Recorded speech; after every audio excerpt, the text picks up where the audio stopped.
What if I told you that avoiding the Dark Mother, the terrifying archetypal force that threatens to devour your very essence, is actually the one thing guaranteeing she will consume you completely? For decades, I have witnessed countless individuals flee from this primordial shadow, only to find themselves trapped in cycles of self-destruction, emotional paralysis, and unconscious compulsions that grow stronger with each attempt at escape.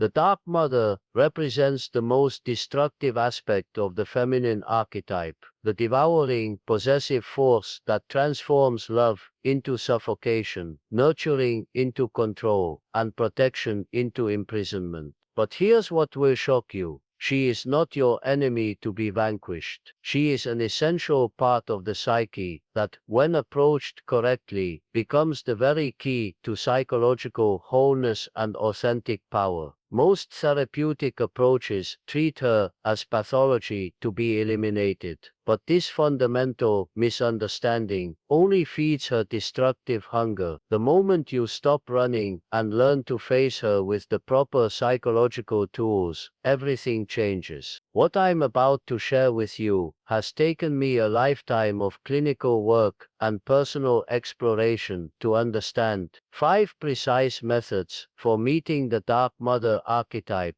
without being devoured by her overwhelming force. Most people don't realize they're already in relationship with the Dark Mother archetype, completely unconscious of how she operates through their daily lives, relationships, and internal psychological landscape.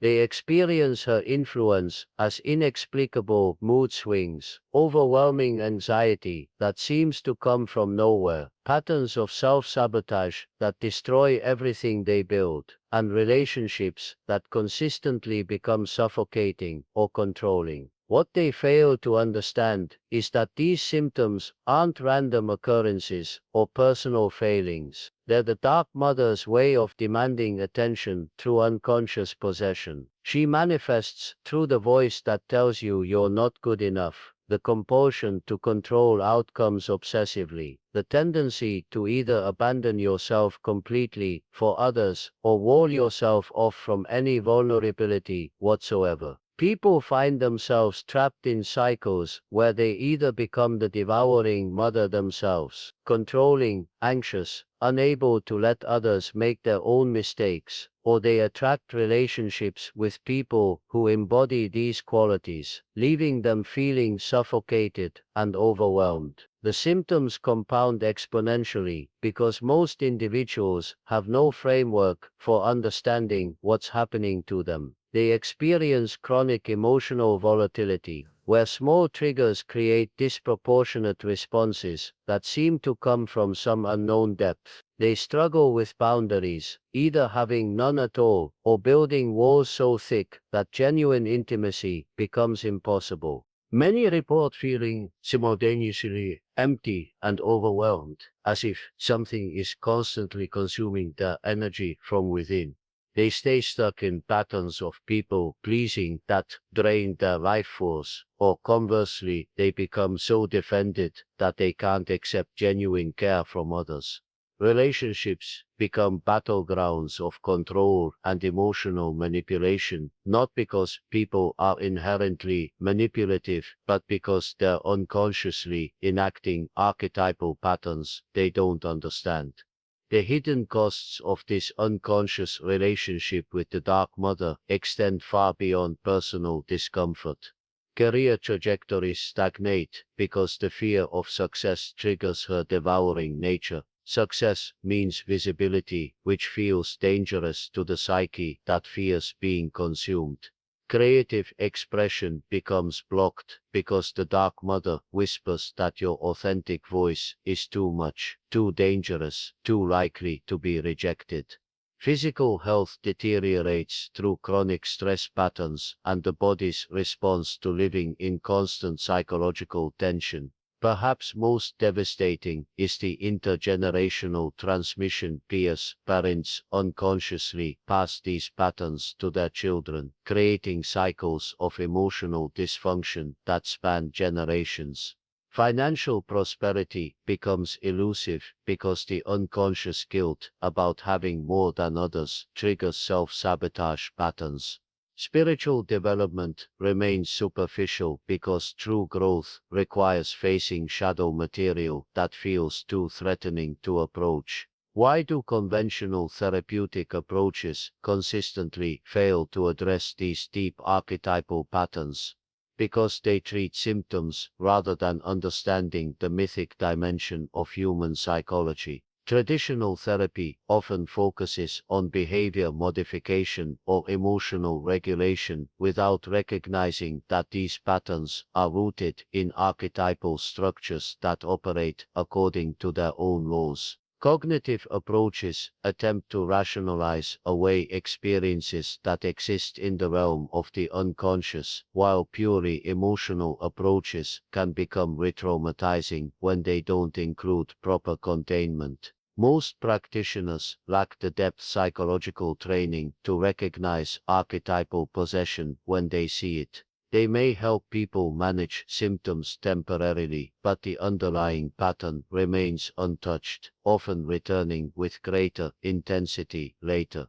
What's needed is not management or elimination, but conscious relationship and integration. Today I'm going to share with you 5 proven methods for meeting the Dark Mother archetype that come from decades of analytical work, mythological research, and direct experience with the deepest layers of the human psyche. These aren't techniques for avoiding or conquering her mouth. Such approaches only strengthen her hold. Instead, these are precise psychological operations for entering into conscious relationship with this archetypal force in a way that transforms her from destroyer to ally. The research from modern neuroscience validates what I discovered through clinical work decades ago, that attempting to suppress or eliminate shadow material only strengthens its unconscious influence. Studies in trauma psychology confirm that integration, not elimination, leads to genuine healing and psychological development. Elite performers in every field, from business leaders to artists to spiritual teachers, have learned to work with, rather than against, their shadow material, using it as a source of power rather than seeing it as weakness. These methods I'm about to share transform people's relationship not just with the Dark Mother archetype, but with their entire unconscious landscape. Clients who learn these approaches report dramatic shifts in their capacity for authentic relationships, creative expression, and professional success. They develop what I call archetypal consciousness, the ability to recognize when an archetype is attempting to possess them and respond appropriately, rather than being unconsciously driven.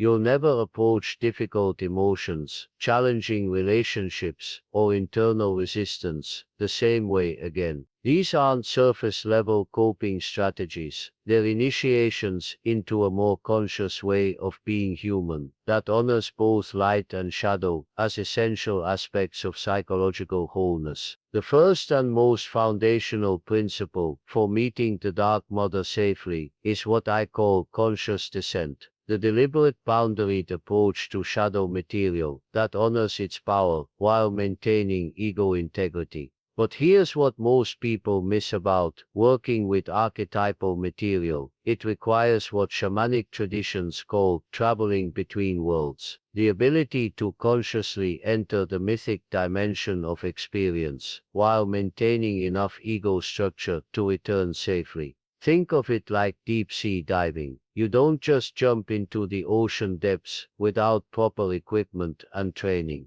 The Dark Mother exists in the deepest layers of the psyche, where ordinary consciousness cannot navigate safely without specific preparation and protection. Consider the analogy of approaching a wild animal. You don't try to dominate or eliminate a bear you encounter in the wilderness. Such approaches guarantee attack.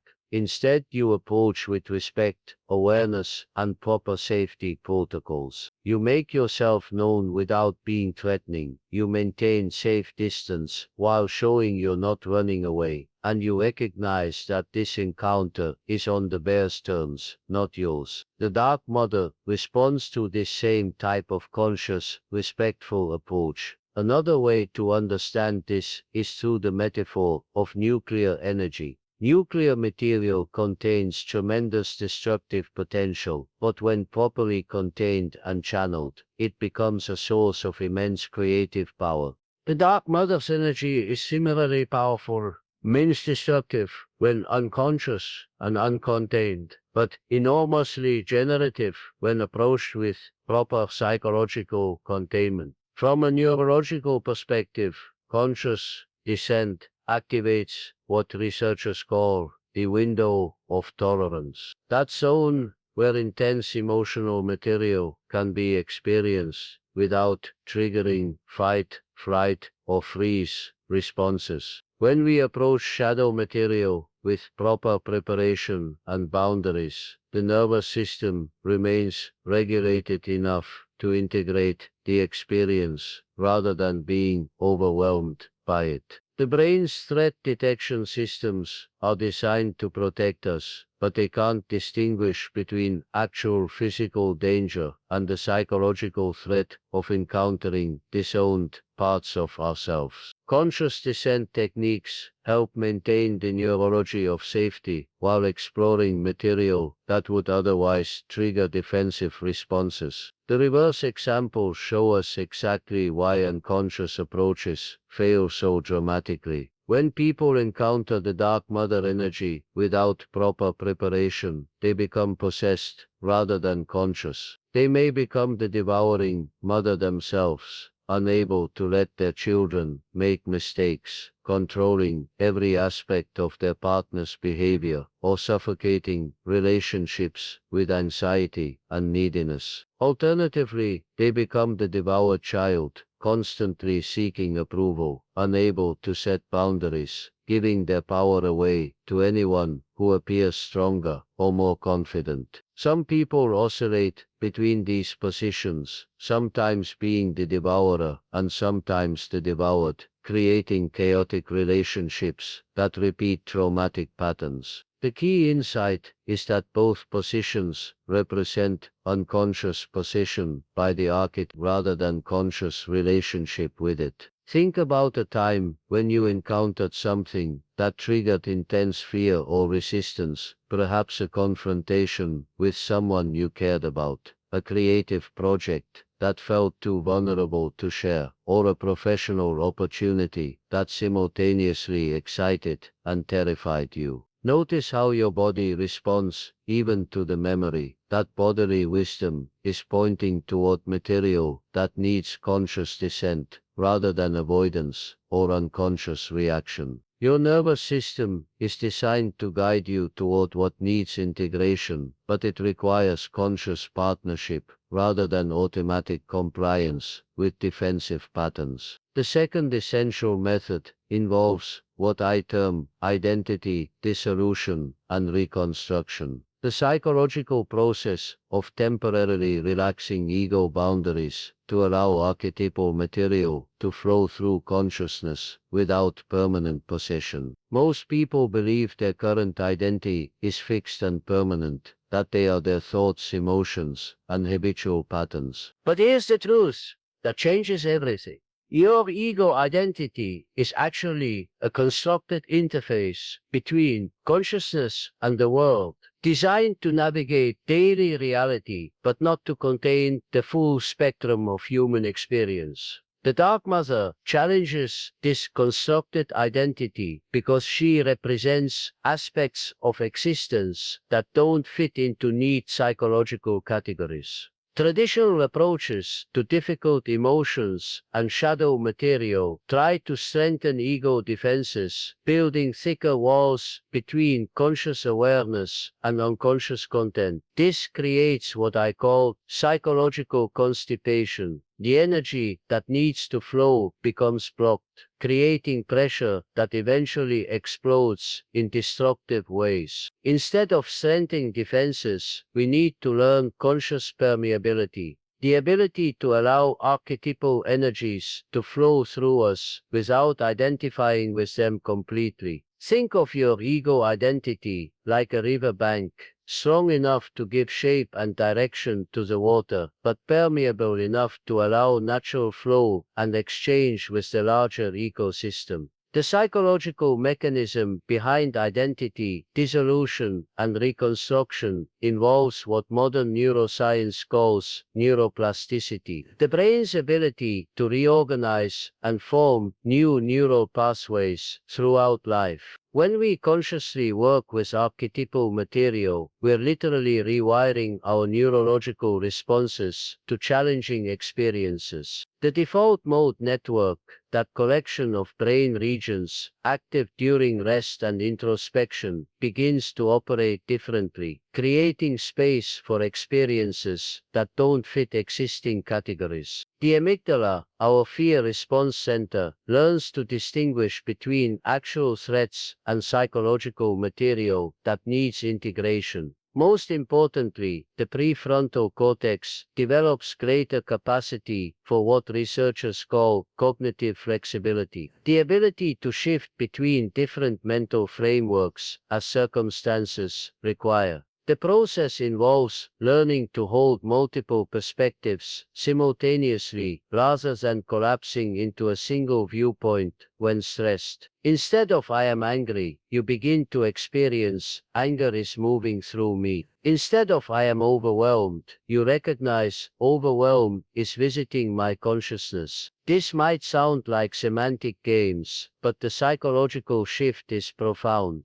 You're no longer at the mercy of temporary emotional states or unconscious patterns. You develop what I call archetypal fluency, the ability to recognize when different archetypal energies are present and respond appropriately, rather than being unconsciously driven by them. Common mental blocks to this process include the fear that loosening ego boundaries means losing control completely, the belief that strong emotions indicate psychological weakness or pathology, and the assumption that spiritual or psychological growth should feel peaceful and pleasant. Many people resist identity dissolution because they've confused their defensive patterns with their authentic identity. They fear that without their familiar anxiety control patterns or people-pleasing strategies, they won't know who they are. The truth is that these defensive patterns are obscuring rather than revealing authentic identity. When you learn to navigate archetypal material consciously, your genuine self emerges with much greater clarity and power. The practical mental shifts begin with developing what I call observer consciousness, the part of awareness that can witness internal experiences without being consumed by them. Practice noticing when you're identified with temporary states versus when you're observing them. Begin to use language that creates psychological distance. I notice frustration arising rather than "I am frustrated." Develop daily practices that strengthen your capacity to hold paradox, perhaps meditation that focuses on breathing in what you're resisting and breathing out what you're clinging to. Most importantly, begin to view challenging emotional experiences as information and energy rather than problems to be solved or eliminated.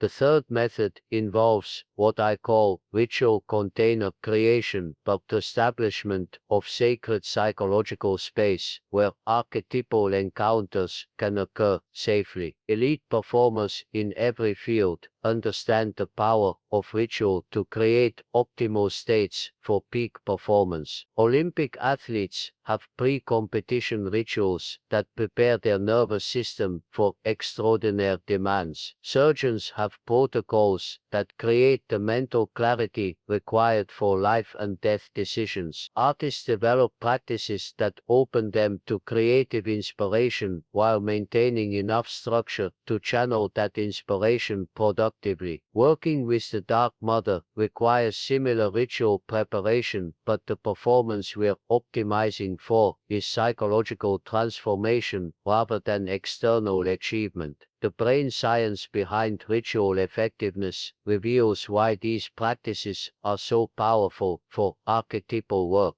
Rituals activate what neuroscientists call embodied cognition, the understanding that our thinking is fundamentally shaped by our physical state and environment. When we create specific physical actions, use particular objects, or establish designated spaces for psychological work, we're training the nervous system to enter specific states of consciousness. The repetitive, symbolic nature of ritual bypasses the analytical mind and speaks directly to deeper brain centers responsible for meaning making and emotional regulation. Mirror neurons fire when we engage in ritual actions, creating internal resonance with the archetypal energies we're invoking. The step-by-step implementation begins with creating physical space that signals to your unconscious that this is container for transformation rather than ordinary daily activity.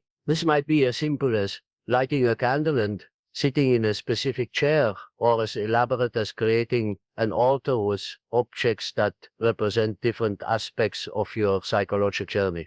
The key is consistency, using the same physical cues to trigger the same internal state. Next, establish temporal boundaries by choosing specific times for this work and maintaining those commitments even when you don't feel like it. The Dark Mother respects discipline and commitment more than enthusiasm or good intentions. Develop opening rituals that help you transition from ordinary consciousness to what I call archetypal awareness. This might involve specific breathing patterns, movements, or verbal invocations that acknowledge the seriousness of the work you're undertaking. Many people find it helpful to explicitly ask for protection and guidance from whatever spiritual or psychological resources they trust, whether that's their own higher wisdom, spiritual figures, or the healing aspects of their psyche. Create closing rituals that help you return to ordinary consciousness and integrate whatever insights or experiences emerge during the work. This might involve journaling, specific movements, or expressions of gratitude. Common mistakes include treating ritual as superstition rather than sophisticated psychological technology, making rituals so elaborate that they become barriers rather than gateways, expecting immediate dramatic results rather than understanding that transformation occurs gradually through consistent practice, and abandoning ritual practices when life gets busy rather than adapting them to changing circumstances. Some people become overly dependent on external ritual elements rather than developing the internal capacity to create sacred space anywhere. Others use ritual to avoid rather than approach difficult material, creating elaborate ceremonies that feel spiritual but don't actually create meaningful change. The immediate action steps begin tonight. Choose one simple physical action that you can perform consistently before any deep psychological work. Perhaps lighting a candle, placing your hands on your heart, or taking 3 conscious breaths. Commit to this practice for at least 30 days, regardless of whether you feel like it. Begin to notice how your internal state changes when you perform this action consistently. Most importantly, start treating your psychological development with the same respect and intentionality that you would bring to any other skill you wanted to master. The Dark Mother responds to sincerity and commitment, not casual curiosity or entertainment seeking. The fourth method presents a systematic approach I call the integration protocol, a step-by-step process for transforming encounters with the Dark Mother from chaotic overwhelm into structured psychological development. Unlike random emotional processing or cathartic release, this protocol creates predictable results through understanding the specific stages of archetypal integration. The reason most people remain stuck in destructive patterns with shadow material is that they lack a systematic approach for moving from unconscious possession to conscious relationship. The technical mechanism underlying this protocol involves what I discovered through decades of analytical work. Archetypal integration follows predictable stages that mirror the ancient alchemical process of transformation. First comes what the alchemists called nigredo, the black stage, where old patterns are broken down and dissolved. This is often experienced as depression, confusion, or life circumstances falling apart. Next comes albedo, the white stage of purification, where new insights and possibilities emerge from the breakdown. Finally comes rubedo, the red stage, where the transformed material is integrated into conscious life as wisdom and power. Most people abort this process during nigredo because they interpret breakdown as failure rather than necessary transformation. The step-by-step process begins with what I call shadow inventory, the systematic identification of specific patterns, triggers, and reactions that indicate dark matter possession. This isn't about judgment or self-attack, but about developing scientific curiosity about your own psychological landscape. Document when you become controlling, when you feel devoured by others' needs, when you sabotage success or intimacy, when you experience overwhelming guilt or shame. Look for patterns in timing, circumstances, and the specific thoughts or sensations that precede these states. The goal is to develop early warning systems that allow intervention before full possession occurs. Next comes containment training. Learning to hold intense emotional and archetypal material without either suppressing it or being overwhelmed by it. This involves developing what I call graduated exposure to your own shadow material. Instead of diving into the deepest, most triggering experience immediately, you begin with smaller instances of the same patterns. If you struggle with control issues, start by noticing minor preferences and practicing letting go of outcomes in low-stakes situations. If you tend to be devoured by others' needs, practice saying no to small requests before attempting to set boundaries in more significant relationships. The dialogue phase involves learning to communicate directly with archetypal energies rather than being unconsciously driven by them. This requires developing what active imagination techniques allow: the capacity to personify and converse with different aspects of your psyche. You might visualize the Dark Mother as a specific figure and ask her directly what she needs, what she's trying to protect, what she fears will happen if she loosens her grip. Many people discover that underneath her devouring nature lies a desperate attempt to prevent abandonment or loss. When these core fears are acknowledged and addressed consciously, the destructive manifestations often transform into protective wisdom. The before and after transformation scenarios illustrate the power of systematic approach. Before protocol implementation, people experience repeating cycles of unconscious possession, emotional volatility, relationship chaos, and self-sabotage that seem beyond their control. They may understand intellectually what's happening, but feel powerless to change deeply ingrained patterns. After consistent protocol application, the same triggering circumstances still arise, but people respond rather than react. They recognize archetypal activation early and have specific tools for working with it constructively. Relationships become more authentic because manipulation and control patterns are replaced by honest communication and healthy boundaries. One critical aspect of sabotage prevention involves understanding that the psyche will resist transformation even when change is desperately desired.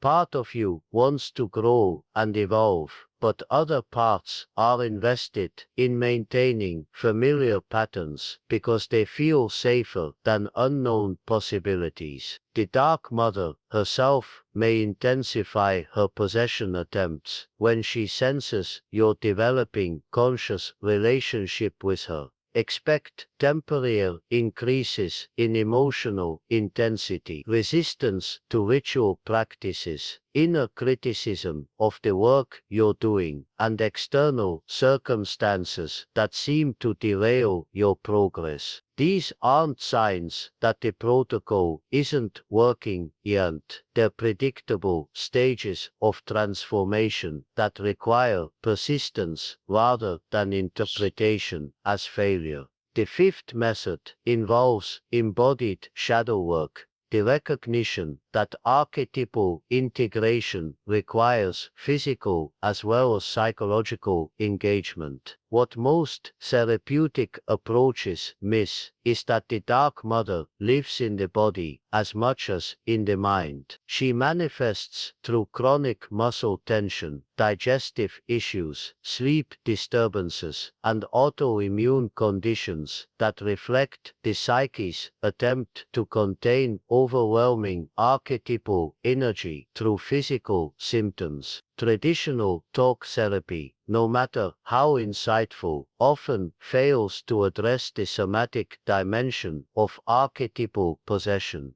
The reason physical action is more powerful than mental processing alone involves understanding that trauma and archetypal patterns are stored in the nervous system and muscle memory, not just in conscious thoughts. The Dark Mother often represents inherited trauma patterns that were never consciously processed, experiences that exist in the body as incomplete fight, flight, or freeze responses from previous generations. These patterns can only be fully integrated through approaches that engage the body's own healing wisdom rather than trying to think your way to transformation. Multiple implementation options address the reality that different people require different approaches to embodied integration. Some individuals need vigorous physical expression, martial arts, dance, or strength training that allows powerful emotions to move through the body safely. Others require gentler somatic approaches, Maya's yoga, breath work, or massage that helps the nervous system learn new patterns of regulation. Many find that creative expression through art, music, or writing provides the perfect bridge between internal archetypal material and external manifestation. The key is finding approaches that feel both challenging and sustainable for your particular constitution and life circumstances. Consider the dance movement therapy approach, where people learn to literally embody different archetypal energies through specific movements and postures. When you move your body like the Dark Mother, perhaps with heavy, consuming gestures, you gain direct experience of her energy that purely mental understanding can't provide. Similarly, martial arts training teaches the physical experience of healthy aggression and boundary setting that many people lack due to cultural conditioning against assertiveness. Breathwork directly addresses the nervous system's tendency to constrict under stress, teaching the body how to remain open and regulated, even during challenging emotional experiences. Historical and cultural validation for these approaches exists across every traditional culture. Indigenous shamanic practices have always recognized that healing requires engaging the body, spirit, and community, not just individual psychological understanding. Ancient Greek mystery schools used physical ordeals, dance, and ritual to facilitate psychological transformation. Eastern traditions like yoga and qigong developed sophisticated methods for working with life energy through physical practice. Even modern neuroscience validates these ancient insights. Research shows that movement, breathwork, and creative expression directly influence brain chemistry and nervous system regulation in ways that cognitive approaches alone cannot achieve.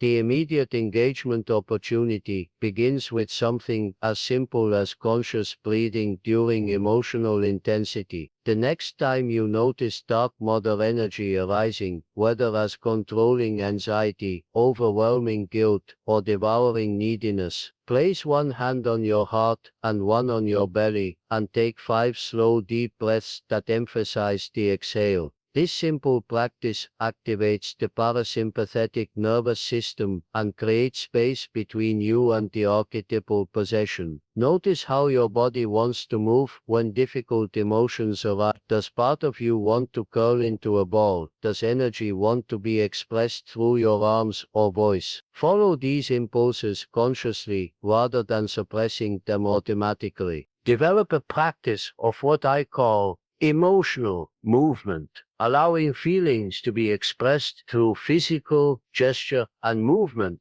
rather than remaining trapped in mental loops. When you feel the dark mother's devouring energy, experiment with literally reaching out and then pulling back, practicing the physical experience of connection and separation. When you feel overwhelmed by others' needs, practice physical boundary setting gestures, placing your hands in front of your body as if creating a protective barrier. These aren't just symbolic exercises, they're training your nervous system to have more options for responding to challenging archetypal energies. The momentum building aspect of physical engagement with shadow material involves understanding that the body learns through repetition and consistency rather than intensity. Small daily practices create more lasting change than dramatic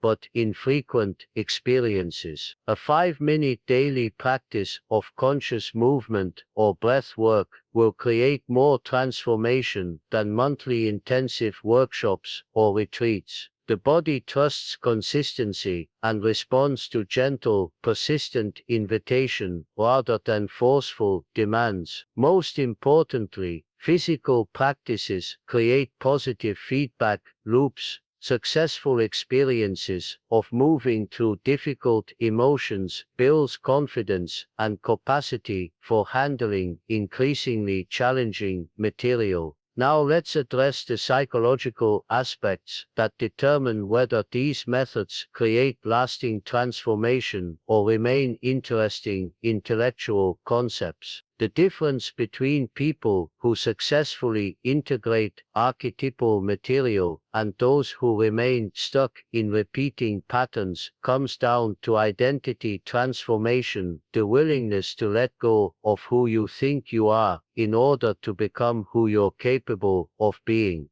The Dark Mother's ultimate gift is not the elimination of her challenging energy, but the development of an identity strong enough to contain paradox, powerful enough to face difficulty without being destroyed, and flexible enough to respond rather than react to life's inevitable challenges. Most people approach psychological work from what I call victim consciousness. The assumption that life happens to them rather than through them, that difficult experiences are problems to be solved rather than information to be integrated, that their current limitations are permanent features rather than temporary patterns that can be transformed. The Dark Mother specifically challenges victim consciousness because she represents the aspects of existence that cannot be controlled, managed, or optimized away. She demands what I call creator consciousness, the recognition that you are always participating in creating your experience, even when circumstances feel completely beyond your control. When you operate from creator consciousness, the same challenging experiences that once felt overwhelming become opportunities for developing greater psychological capacity.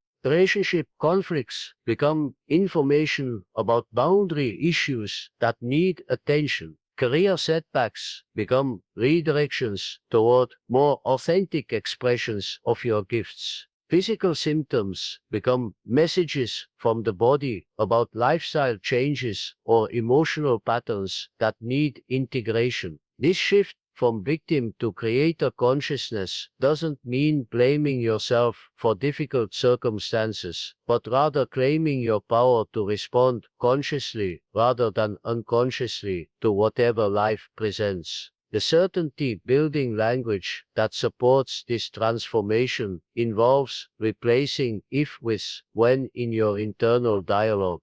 Instead of if I can learn to handle this, practice when I integrate this material. Instead of if I get better at boundaries, assume when I develop healthy boundaries. This isn't positive thinking or denial, it's training your unconscious mind to expect success rather than failure. The unconscious takes its cues from the language patterns you use most frequently. When you consistently use language that assumes transformation is possible and likely, you're programming your reticular activating system to notice opportunities and resources that support that transformation. Understanding why previous attempts at psychological change may have failed often provides the motivation needed for deeper commitment to these methods. Most approaches fail because they try to eliminate shadow material rather than integrate it. They focus on symptom management rather than addressing underlying archetypal patterns. They rely on willpower rather than understanding the unconscious dynamics that drive behavior, or they attempt to heal individual psychology without recognizing the archetypal and transgenerational dimensions of human experience. Additionally, many people unconsciously sabotage their own healing because growth requires letting go of familiar patterns that feel like identity, even when those patterns are destructive. The immediate implementation push involves recognizing that transformation happens through consistent action rather than perfect understanding. You don't need to fully comprehend these concepts before beginning to apply them. Start with whichever method feels most accessible and commit to practicing it daily for at least 2 before evaluating its effectiveness. The Dark Mother responds to demonstration of commitment rather than intellectual understanding. She needs to see that you're serious about conscious relationship before she'll begin to reveal her deeper wisdom and power. What we've explored today represents a return to the ancient understanding that psychological maturity requires conscious relationship with all aspects of the psyche, both light and shadow, both creative and destructive, both personal and archetypal. The Dark Mother challenges us to develop the kind of psychological strength that can only emerge through facing what we'd rather avoid, integrating what we'd prefer to eliminate, and finding wisdom in experiences that initially feel threatening or overwhelming. This is not about becoming someone different, but about becoming more fully who you actually are beneath the defensive patterns and cultural conditioning that obscure your authentic nature. The transformation that becomes possible when you learn to meet the Dark Mother consciously extends far beyond personal psychological healing. You develop the capacity to be fully present with others' pain without trying to fix or escape it. You can maintain your center during emotional storms without becoming either reactive or withdrawn. Your relationships become more authentic because you're no longer trying to present a perfect image or control how others see you. Most importantly, you discover that the very experiences you've been running from contain the wisdom and power you were seeking in safer, more comfortable places. Your journey with these methods begins the moment you close this video and either dismiss what you've heard as interesting but impractical, or commit to implementing at least one of these approaches consistently for the next 2 weeks. The Dark Mother is always present, always offering the opportunity for deeper psychological development, always waiting for you to develop the courage and skills needed for conscious relationship. The question is not whether you'll encounter her Mayas, you already are. The question is whether you continue to be unconsciously possessed by her energy, or learn to dance with her consciously as an ally in your ongoing psychological